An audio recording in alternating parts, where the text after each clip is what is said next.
Bismillahirrahmanirrahim. Assalamualaikum warahmatullahi wabarakatuh. Perkenalkan, saya Ahmad Nur Faiz dari kelas 6 HKIP dengan NIM 2341103020039. Di sini saya akan menjelaskan tentang hadis dari Abu Hurairah, izin dalam pernikahan seorang wanita.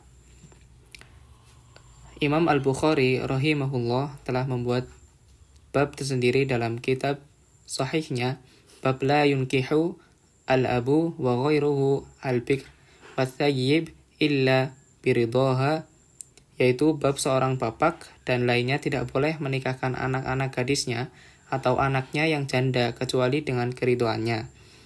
Imam Al-Bukhari berkata, Mu'adz bin Fadalah memberitahu kami, ia berkata, Hisham memberitahu kami dari Yahya dari Abu Salamah bahwa Abu Hurairah pernah menyampaikan hadis kepada mereka bahwa Nabi SAW bersabda, La tunkahul ayyimu hatta tusta'mara wa la tunkahul bikr hatta tusta'dana. Tidaklah seorang janda dinikahkan sehingga diminta pertimbangannya, dan tidak pula seorang gadis dinikahkan sehingga diminta izinnya. Para sahabat bertanya, Wahai Rasulullah, lalu bagaimana pengizinan seorang gadis itu? Kemudian beliau menjawab, yaitu dia diam. Dari Aisyah radhiyallahu anha, dia berkata, Aku pernah bertanya kepada Rasulullah SAW mengenai seorang gadis yang akan dinikahkan oleh keluarganya. Apakah perlu dimintai pertimbangan? Maka Rasulullah SAW berkata kepadanya, Ya, dimintai pertimbangannya. Lalu Aisyah berkata, maka aku katakan kepada beliau, dia malu.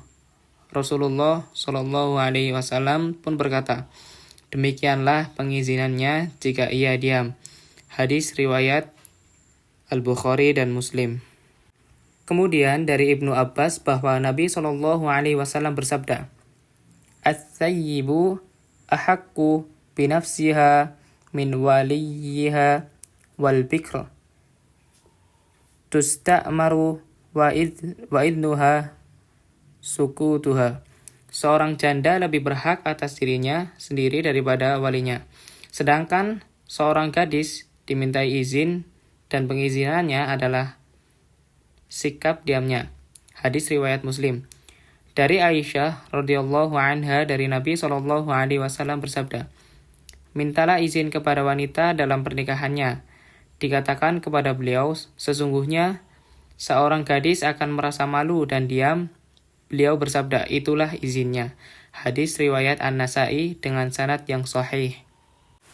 Jadi inti dari hadis tersebut yaitu hadis-hadis ini menegaskan bahwa seorang wanita baik gadis maupun janda harus dimintai izin sebelum dinikahkan.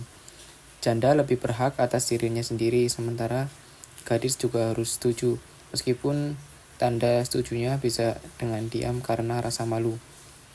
Kesimpulannya, dalam Islam pernikahan bukan hanya keputusan wali atau keluarga, tapi juga hak si wanita. Seorang gadis tidak boleh dipaksa menikah tanpa persetujuannya, dan jika ia malu untuk bicara, diamnya bisa dianggap sebagai tanda setuju. Namun, tetap harus dipastikan bahwa diamnya itu benar-benar karena setuju, bukan karena terpaksa atau takut. Kemudian, hadis tidak sah nikah tanpa wali dan 2 orang saksi.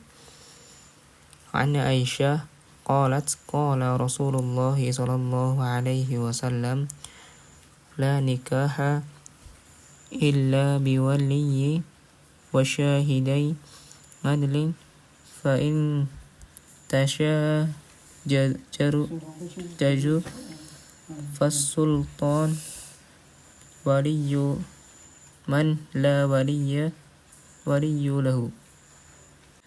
Artinya dari Aisyah radhiyallahu anhu, dia berkata, Rasulullah sallallahu alaihi wasallam bersabda, tidak sah perkawinan kecuali dengan wali dan 2 orang saksi yang adil. Jika mereka berselisih, maka penguasa adalah wali bagi yang tidak mempunyai wali.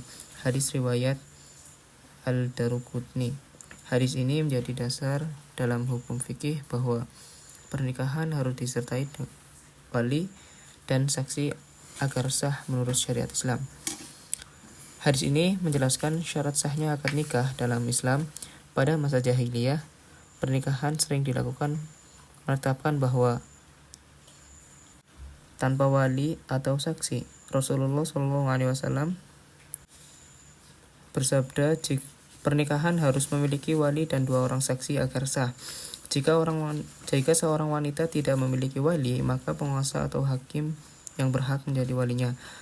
Hadis ini menjadi dalil utama dalam mazhab Syafi'i dan Hambali yang menyatakan bahwa tanpa wali dan saksi pernikahan dianggap batal. Inti dari hadis tersebut yaitu syarat sah nikah.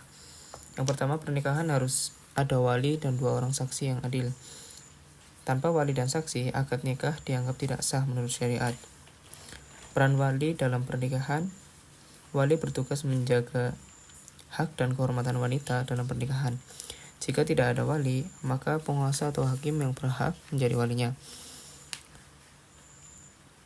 Kesimpulannya, hadis ini mengajarkan bahwa pernikahan dalam Islam harus memiliki wali dan 2 orang saksi yang adil agar sah. Jika terjadi perselisihan atau seorang wanita tidak memiliki wali, maka penguasa atau hakim bisa menjadi walinya. Ini bertujuan untuk melindungi hak perempuan dan menjaga ketertiban dalam pernikahan. Mungkin itu saja yang dapat saya sampaikan, kurang lebihnya mohon maaf. Wassalamualaikum warahmatullahi wabarakatuh.